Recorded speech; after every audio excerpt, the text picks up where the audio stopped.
ٹھگ اور زمیندار کا قصہ۔ کسی دور دراز گاؤں میں ایک زمیندار رہتا تھا جس کا نام حاکم خان تھا۔ حاکم خان ایک ایماندار اور مہربان شخص تھا اور اس کی زمینوں پر گاؤں کے لوگ کام کرتے تھے۔ وہ اپنے گاؤں کے لوگوں کی ہر ضرورت کا خیال رکھتا تھا اور سب لوگ اس کی عزت کرتے تھے۔ اس کی زمینیں بہت وسیع اور زرخیز تھیں اور وہ خوشحال زندگی گزار رہا تھا۔ ایک دن گاؤں میں ایک اجنبی آیا۔ اس کا حلیہ عجیب تھا مگر بات چیت میں وہ کافی چالاک اور باتونی نظر آ رہا تھا۔ اس اجنبی کا نام رحمت علی تھا مگر وہ ایک پیشہ ور ٹھگ تھا۔ رحمت علی کا مقصد صرف اور صرف لوگوں کو دھوکہ دے کر مال و دولت بٹورنا تھا۔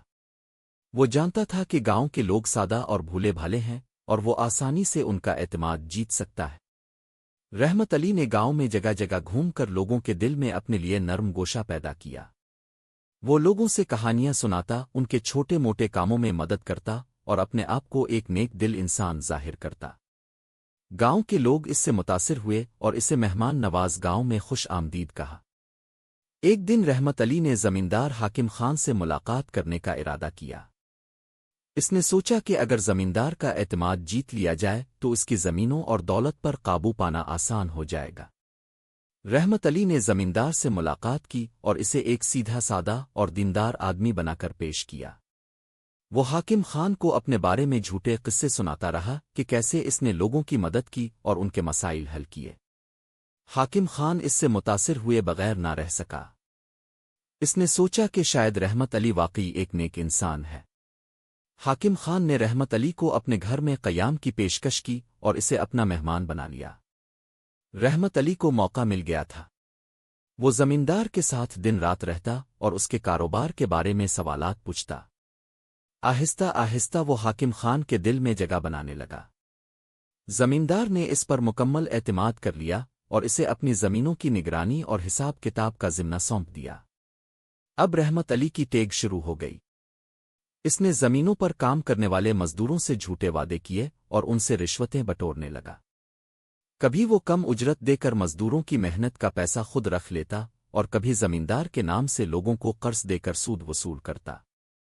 گاؤں کے لوگ جو پہلے اس پر اعتماد کرتے تھے اب اس کی حرکتوں سے تنگ آنے لگے۔ ایک دن ایک بوڑھا شخص زمیندار کے پاس آیا اور اس نے شکایت کی کہ رحمت علی نے اس سے قرضے کے نام پر اضافی سود مانگا ہے۔ زمیندار کو یقین نہیں آیا کہ رحمت علی ایسا کر سکتا ہے مگر جب اس نے مزید لوگوں سے پوچھ گچھ کی تو اسے معلوم ہوا کہ رحمت علی نے کئی لوگوں سے جھوٹ بولا اور ان سے رقم وصول کی۔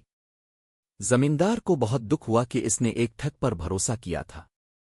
وہ سمجھ گیا کہ رحمت علی نے اس کا اعتماد توڑا اور اس کے ساتھ دھوکہ کیا۔ اس نے ایک منصوبہ بنایا کہ کس طرح رحمت علی کو رنگے ہاتھوں پکڑا جائے اور اس کو سزا دی جائے۔ زمیندار نے رحمت علی کو دعوت پر بلایا اور بڑے اعتماد سے اس کے ساتھ بات چیت کی۔ اس نے کہا، رحمت علی، میں نے تم پر بہت اعتماد کیا ہے اور تمہاری محنت کو سراہا ہے۔ تم نے میری زمینوں کی خوب نگرانی کی ہے، میں چاہتا ہوں کہ تم میرے کاروبار میں اور زیادہ شامل ہو جاؤ۔ رحمت علی کو یہ سن کر خوشی ہوئی کیونکہ وہ سوچ رہا تھا کہ اب وہ زمیندار کی تمام دولت اور جائیداد پر قابو پالے گا۔ اس نے مسکراتے ہوئے زمیندار کو یقین دلایا کہ وہ ہمیشہ اس کا وفادار رہے گا۔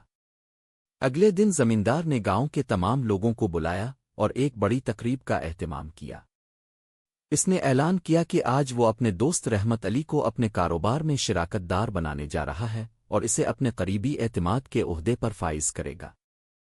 گاؤں کے لوگ حیران تھے مگر زمیندار کی بات ماننے کے سوا ان کے پاس کوئی چارہ نہ تھا۔ تقریب کے دوران زمیندار نے ایک خاص کھیل کا اہتمام کیا۔ اس نے رحمت علی سے کہا کہ وہ سب لوگوں کے سامنے یہ بتائے کہ کیسے اس نے لوگوں کی مدد کی اور ان کے مسائل حل کیے۔ رحمت علی جو پہلے ہی خوشی سے سرشار تھا نے جھوٹے قصے سنانا شروع کر دیے۔ زمیندار نے موقع دیکھ کر لوگوں سے پوچھا، کیا واقعی رحمت علی نے تم لوگوں کی مدد کی ہے؟ اگر کسی کو کوئی مسئلہ ہوا ہے تو وہ سامنے آ کر اپنی بات بتائے۔ ایک ایک کر کے لوگ کھڑے ہونے لگے اور سب نے رحمت علی کی شکایت کی۔ انہوں نے بتایا کہ کیسے رحمت علی نے انہیں دھوکہ دیا، ان سے پیسے بٹورے اور زمیندار کے نام پر ناجائز فائدہ اٹھایا۔ رحمت علی کے چہرے کا رنگ اڑ گیا۔ وہ سمجھ گیا کہ اس کی ٹیک کا پردہ فاش ہو چکا ہے۔ زمیندار نے اس سے کہا، رحمت علی، تم نے میرا اعتماد توڑا اور میرے لوگوں کو نقصان پہنچایا۔ تم نے میرے مہمان بن کر میرے ہی گاؤں کے لوگوں کو لوٹا، اب تمہیں اس کی سزا ضرور ملے گی۔ زمیندار نے گاؤں کے لوگوں کو حکم دیا کہ رحمت علی کو گاؤں سے نکال دیا جائے اور اس پر پابندی لگا دی جائے کہ وہ کبھی واپس نہ آ سکے۔ رحمت علی کو ذلت کے ساتھ گاؤں چھوڑنا پڑا اور اس کی ٹیک کا انجام برا ہوا۔ وہ اپنی لالچ اور چالاکی کی وجہ سے سب کچھ کھو بیٹھا۔ یہ کہانی ہمیں یہ سبق دیتی ہے کہ ٹیگ اور دھوکہ بازی کا انجام ہمیشہ برا ہوتا ہے۔ جو شخص دوسروں کو نقصان پہنچانے کے لیے جھوٹ کا سہارا لیتا ہے وہ بالآخر ذلیل اور رسوا ہوتا ہے۔ ہمیں چاہیے کہ ایمانداری اور سچائی کو اپنائیں اور دوسروں کا اعتماد کبھی نہ توڑیں، کیونکہ اعتماد ایک بار ٹوٹ جائے تو اسے دوبارہ بحال کرنا بہت مشکل ہوتا ہے۔